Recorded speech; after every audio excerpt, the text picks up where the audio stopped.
Hello beautiful people, welcome back to my channel. How you guys doing today? I hope you're all doing great and I hope you're good. Today I want to show you how to create a pocket for a pant with elastic waistline. Okay, yeah. So in the previous video I showed you how to make this pant trouser. If you're interested, I'm linking it up in the description box. You can also go ahead and watch it. So this is just the front piece, which is where we're going to create the pocket. And you can see this front piece, I've gone ahead to join the crotch here.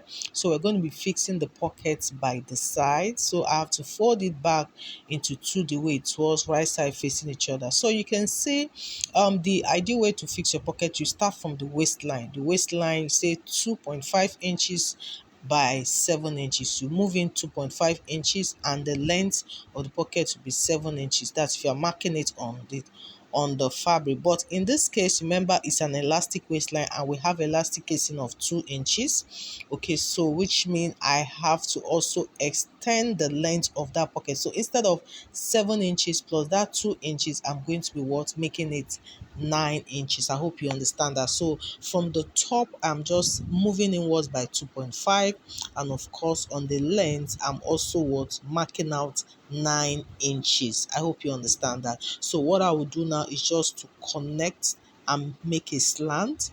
Okay, so if you like it curved, especially for a female pant, you might want to give it a curve shape for the pocket.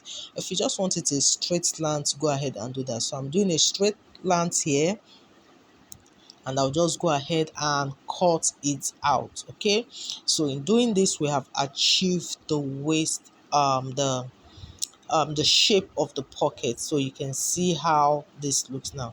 So the next thing is to go ahead and take the piece of fabric which we're going to be using to create the pocket itself. Okay, so you can see what I have here is just about 12 inches by 15 inches. Okay, I have 12 by 15 inches. If you actually want it, say, a little bit wider, you can also increase the width of your fabric. Okay, so and in this case you see I'm making out two pieces of it. So the two pieces for the two sides of the pocket, and I'm going to be attaching, and I'm going to you see it's facing right side are facing each other. Very, very important. Right side must face each other. So the next thing I'll do now is to create that same shape I created on the pocket itself. I'm going to be creating it on one side of this fabric. Okay, yeah, so I'm just moving inwards again by 2.5 inches. That was exactly what I did. And also the length, I'm also doing that 9 inches. You can see that. So I'm just going to create a slant and also have the exact same shape I have for the main pocket. So I'll also go ahead and cut this out. So like I said, it's important to make sure that the right sides are facing each other when you are doing this, so that you don't get it all mixed up.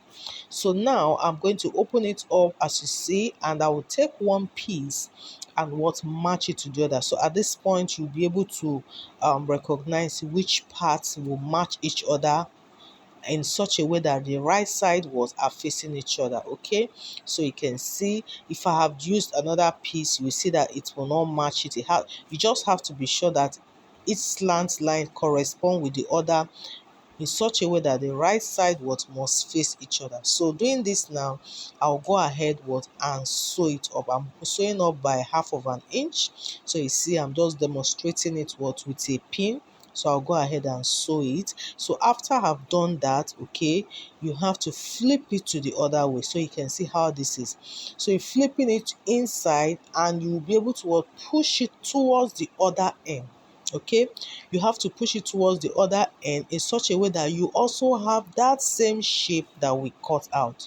But in order to get it right, I'll just go ahead and mark out the exact same shape of 2.5 inches by 9 inches. Okay, so it's as easy as that. You can see this.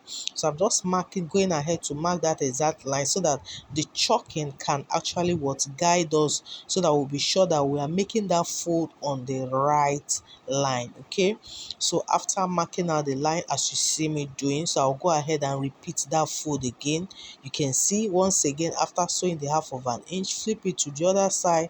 You see how I'm doing this. I'm just folding it in and dragging it so that it will stop at that line that we have just created. Okay, so once you're able to achieve this, then you can what carefully place it down and stitch. Okay, so you'll be holding it firmly at the top part. I will use my pin and hold it down. You have to hold it at the top part, which at the end of the day you also be sewing it, okay, to put it in place. And also at the lower part as well, you have to also hold it down with a pin. Okay, yeah, so once you're done doing this, flip it to the back side. Okay, now you're seeing the pockets at the back. Okay, then you see that the lower part there's an opening. Yeah, so this opening here, you have to close it up. Okay, you have to close it all the way to the point where it ends. Okay, see, just run a stitch there. I'll use a pin demonstrating that. You can see that. So I'm just sewing it all up to that point where it ends. Okay, once I'm done, guys, this pocket is ready. You can go ahead and weave the edges or trim any excesses you have there. So flipping it back to the right side, you see that part I held down with a pin. You just go ahead and run a stitch, and also on the lower part. So this is going to put it in place, and that is it, guys. Like, believe it or not, this pocket is ready. You can see it's that easy. It's as easy as that. That is how to make this pocket. Okay, yes, for a waist elastic, yeah, elastic waistband. So that is it, guys. Thank you so much, guys. If you find this video helpful, please do not forget to like, share, and also if you've not subscribed, don't forget to do that as well. Thank you. Bye.